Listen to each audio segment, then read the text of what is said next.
ตอนนี้อีล่าน้อยเพิ่นคว้ามักกะบกแล้ว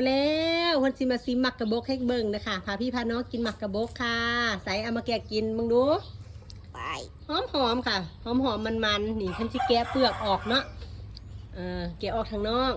เขาคว้ามาแล้วเขาสิแกะเปลือกออกง่ายค่ะเวลาแกะแกะได้บ่ลูกแกะออกกันเลยมันจะมาแกะเปลือกออกแบบนี้แกะยากจังแกะยากอยู่เนาะเขาคั่วโบหันนันอันนี้คักโบเป็นอย่างเพราะว่าย่านมันไหม้แต่ว่าพอดีหอมนี่ที่แกะเปลือกออกแบบนี้แกะเลยแอลมอนไทย แอลมอนไทยได้เลยล่ะลูกคันแม่กินได้กินทั้งเปลือกค่ะกินทั้งเปลือกก็ได้คือกันเลยค่ะพี่น้องขาหอมแม่เอาออกให้นี่มากระบุก กินแล้วกินให้พี่น้องเบิ้งใจอันนี้ดีกว่ากินเบิ้งดูมัน